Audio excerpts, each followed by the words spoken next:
நம்ம இன்னைக்கு வீடியோவில் எந்த விஷயத்தை பற்றி பேச போகிறோம், யாரை பற்றி பேச போகிறோம் அப்படின்னு சொல்லி கேட்டோம் அப்படின்னா, நாளுக்கு நாள் தமிழக அரசியல் களம் அப்படின்றது பரபரப்பாகிக்கிட்டே இருக்குது அப்படின்னு சொல்லலாம். ஸோ ஒரு பக்கத்தில் வந்துட்டு பார்த்தோம் அப்படின்னா, ஈரோட்டில் நடைபெற்ற அந்த இடைத்தேர்தல் அப்படின்றது இருக்கு இல்லையா.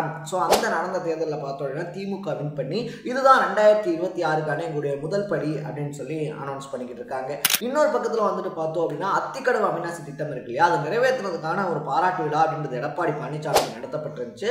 அதில் வந்துட்டு எங்களுடைய கொள்கை தலைவர்களான எம்ஜிஆர் ஜெயலலிதா இருக்காங்க இல்லையா, அவங்க போட்டோவே இல்லை, அதனால நான் அதில் வந்துட்டு பங்கெடுத்துக்கல அப்படின்னு சொல்லிட்டு செங்கோட்டையன் இருக்கார் இல்லையா, அவர் அந்த விழா அப்படின்றத புறக்கணிச்சிருக்கிறது. அதிமுகக்குள்ளேயே அப்போ உட்கட்சி பூசல் இன்னும் இருக்கா அப்படின்னு சொல்லி ஒரு கேள்விக்குறியை எழுப்பி ஒரு பக்கம் பரபரப்பாக போய்கிட்டு இருக்கு. ஸோ எல்லாத்துக்கும் மத்தியில் பார்த்தோம் அப்படின்னா, ஜஸ்ட் ஒரு ½ ஹவர்லேருந்து 1 ஹவருக்குள்ள நம்ம வீடியோ எடுக்கக்கூடிய டைமில் இந்த 1 ஹவருக்குள்ள வந்துட்டு பார்த்தோம் அப்படின்னா, பிரசாந்த் கிஷோர் இருக்கார் இல்லையா, அவரை தாவேகாவுடைய தலைவரான விஜய் சந்திச்சிருக்கிறது அப்படின்றது அரசியல் வட்டாரத்தில் ரொம்ப பெரிய பரபரப்பை ஏற்படுத்தியிருக்கு அப்படின்னு சொல்லலாம். ஸோ என்ன நடந்துச்சு மீட்டிங்கில் பேசப்பட்ட விஷயங்கள் என்ன, விஜய் வச்ச கோரிக்கைகள் என்ன அப்படின்ற மாதிரி பல விஷயங்கள் தான் இந்த வீடியோவில் நம்ம பேச போகிறோம். அதுக்கு முன்னாடி நம்ம சேனலுக்கு நீங்கள் புதுசாக வந்திருந்தீங்க அப்படின்னா, இதே மாதிரி அப்பப்போ அப்டேட்டாக போயிட்டு இருக்கக்கூடிய விஷயங்கள் இருக்கு இல்லையா, அது கரண்ட் அஃபேர்ஸாக இருந்தாலும் சரி, பாலிடிக்ஸாக இருந்தாலும் சரி, ஸ்போர்ட்ஸாக இருந்தாலும் சரி, அப்பப்போ அப்டேட்டாக போயிட்டு இருக்கக்கூடிய விஷயங்களை நீங்கள் தொடர்ந்து தெரிஞ்சுக்கணும் அப்படின்னு ஆசைப்பட்டீங்கன்னா மறக்காம சேனலை ஃபாலோ பண்ணி சப்ஸ்கிரைப் பண்ணிக்கோங்க.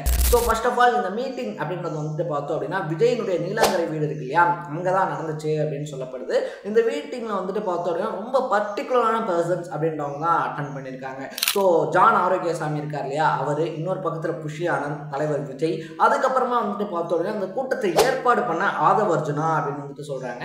ஏன்னா பிரசாந்த் கிஷோர் இருக்கார் இல்லையா, அவரோட ஒரு நெருங்கிய தொடர்பு அப்படின்றது ஆதவ் அர்ஜுனாக்கு இருக்குது அப்படின்னு சொல்லி ஒரு பேச்சும் பேசப்பட்டுக்கிட்டு இருக்கு. ஸோ அதனால் இந்த மீட்டிங்கை ஆர்கனைஸ் பண்ணதே வந்துட்டு ஆதவ் அர்ஜுனா தான் அப்படின்னு சொல்லப்படுது. ஸோ தேர்தல் பிரிவு இருக்கு இல்லையா, அதனுடைய பொதுச் செயலாளராக இருக்கக்கூடிய ஆதவ் அர்ஜுனாவுடைய ஏற்பாடு தான் இங்கே நடத்தப்பட்டிருக்கு அப்படின்னு வந்து சொல்கிறாங்க.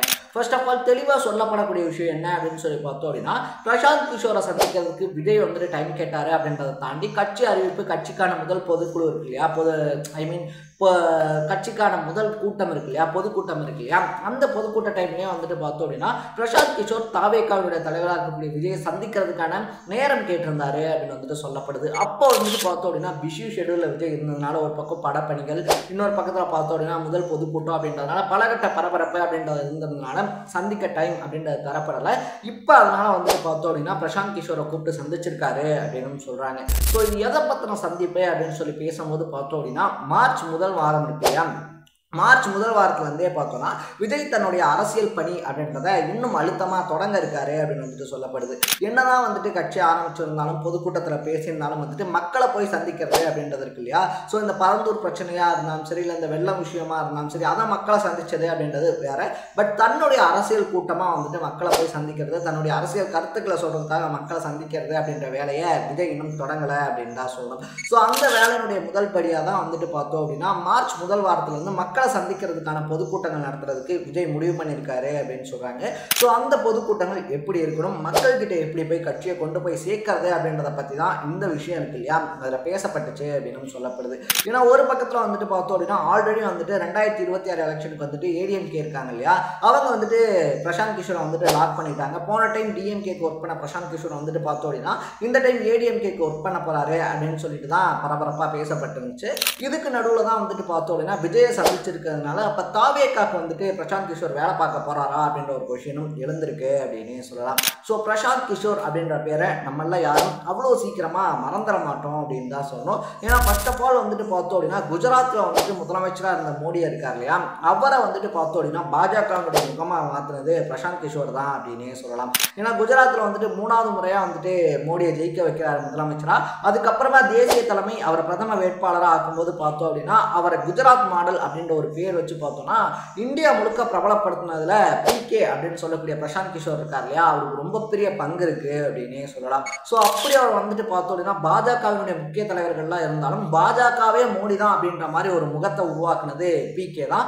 அது மட்டும் இல்லாமல் வந்துட்டு பார்த்தோம் அப்படின்னா சாய் பே சர்ச்சா அப்படின்ற நிகழ்ச்சி இருக்கு இல்லையா, அந்த மாதிரியான வினோதமான கான்செப்ட்ஸ் அப்படின்றதெல்லாம் வச்சு மோடியை வந்துட்டு கடைநிலை மக்கள்கிட்டையும் கொண்டு போய் சேர்த்தது. மோடி யார் யாரை மீட் பண்ணணும், என்னென்ன ட்வீட் பண்ணணும், எங்கெங்க பேசணும், எப்படி வந்துட்டு பார்த்தோம் அப்படின்னா இன்டர்வியூஸ் கொடுக்கணும் அப்படின்ற வரைக்கும் எல்லாத்தையுமே குஜராத் முதலமைச்சராக இருந்த மோடியை எப்படி சொல்கிறது ஒரு பிரதமர் மோடியாக மாற்றினதில் நமக்கு ரொம்ப பெரிய பங்கு இருக்குது நம்ம பிகேக்கு அப்படின்னே சொல்லலாம். ஸோ அதுக்கப்புறமா வந்துட்டு பார்த்தோம் அப்படின்னா அவரோட ஏற்பட்ட பிணக்கு அரசியல் விஷயங்கள் இது எல்லாத்தையுமே தாண்டி பீகாருக்கு வராரு. பீகாருக்கு வந்து பார்த்தோம் அப்படின்னா நிதிஷ்குமார் ஜெயிக்க வைக்கிறாரு. பஞ்சாபில் வந்துட்டு அம்ரிந்தர் சிங்கை ஜெயிக்க வைக்கிறாரு. 2019 வந்துட்டு பார்த்தோம் அப்படின்னா ஆந்திராவில் ஜெகன்மோகன் ரெட்டியை ஜெயிக்க வைக்கிறாரு. மம்தா பானர்ஜியை ஜெயிக்க வைக்கிறாரு. ஸோ இப்படி அரசியல் தலைவர்கள் விரும்பக்கூடிய ஒரு எப்படி சொல்கிறது வியூக வகுப்பாளராகவே வந்துட்டு பார்த்தோம் அப்படின்னா பிரசாந்த் கிஷோர் மாறி இருந்தாரு அப்படின்னே சொல்லலாம். 2021 எலெக்ஷனில் திமுகக்காக வேலை பார்த்துருந்தாரு. ஸோ அந்த சமயத்தில் வந்துட்டு பார்த்தோம் அப்படின்னா மற்ற மாநிலங்கள் எப்படி தலைவர்கள் இருந்தாங்களோ அதே மாதிரி வந்துட்டு திமுக வேலை பார்த்ததை விட திமுகக்காக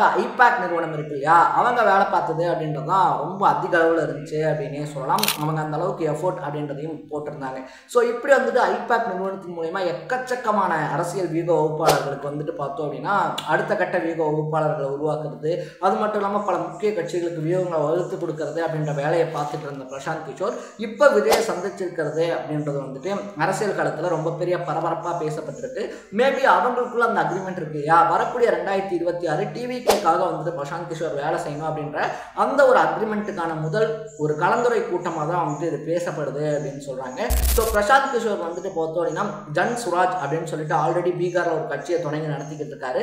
இப்போ விஜய் புதுசாக கட்சி தொடங்கி உள்ள வந்திருக்கிறதுனால பார்த்தோம் அப்படின்னா விஜய் அரசியலில் அடுத்தடுத்து பண்ண வேண்டிய விஷயங்கள் என்ன, விஜயை எப்படி மக்கள் கிட்ட போய் கொண்டு சேர்க்கிறது, நடிகர் விஜயா இருக்கக்கூடிய விஜயை எப்படி ஒரு எப்படி சொல்ற ஒரு அரசியல்வாதியா முழு நேர அரசியல்வாதியா மாறுறதுக்கு விஜய் என்னென்ன மாதிரியான விஷயங்கள் பண்ணணும் அப்படின்னு சொல்லிட்டு தான் இந்த கூட்டத்தில் விவாதிக்கப்பட்டதா பேசப்படுது அப்படின்னு சொல்லலாம். அட் த சேம் டைம்ல வந்துட்டு விஜய் மேல பிரசாந்த் கிஷோருக்கு ஒரு சாஃப்ட் கார்னர் இருக்கு அப்படின்னு சொல்றாங்க. சாஃப்ட் கார்னர் மீன்ஸ் வந்துட்டு பார்த்தோம் அப்படின்னா ஒரு புதிய அரசியல் தலைவரா விஜயை வந்துட்டு பிரசாந்த் கிஷோர் பாக்குறாங்க அப்படின்னு சொல்லப்படுது. ஏன்னா கிட்டத்தட்ட 20 வருஷத்துக்கு முன்னாடி பார்த்தோம் அப்படின்னா ஐநால பார்த்துட்டு இருந்த வேலை அப்படின்றத தூக்கி போட்டு இந்தியாவை மாற்றணும் அப்படின்ற ஒரு கனவோட உள்ள வந்தவர் தான் பிரசாந்த் கிஷோர். டைரக்டா போய் ராகுல் காந்தியை மீட் பண்ணாரு. ராகுல் காந்தி பிரசாந்த் கிஷோர் அவ்வளோ பெருசாக எடுத்துக்காததுனால தான் அவர் ராகுல் காந்தியை விட்டுட்டு போய் பார்த்தோம் அப்படின்னா மோடியை சந்திக்கிறாரு. அந்த இடத்துல இருந்து மோடியை சந்திச்ச இடத்துல இருந்து மோடி இன்னைக்கு எந்த இடத்துல இருக்காரு அப்படின்னா அதில் ஒரு 50% மோடியினுடைய உழைப்பு அப்படின்னா கண்டிப்பாக 50% பிரசாந்த் கிஷோருடைய உழைப்பும் இருக்க தான் செய்யுது அப்படின்னு சொல்லலாம். ஸோ இதனால இப்போ புதிய அரசியல் தலைவராக பிரவேசம் எடுத்திருக்கக்கூடிய விஜய் இருக்கார் இல்லையா அவர் பிரசாந்த் கிஷோரை சந்திச்சிருக்கிறது அப்படின்றது தமிழக அரசியலில் பரபரப்பை கிளப்பிருக்கு. ஒரு பக்கத்தில் வந்துட்டு பார்த்தோம் அப்படின்னா என்னடா போன டைம் நமக்கு ஒர்க் பண்ண பிகே இந்த டைம் விஜய் லாக் பண்ண போறாரா அப்படின்னு சொல்லிட்டு டிஎம்கே இருக்காங்க இல்லையா அவங்களுக்கு ஒரு பக்கத்தில் வந்துட்டு பார்த்தோம் அப்படின்னா மரண பீதியை கிளப்பியிருக்கு அப்படின்னு சொல்றாங்க.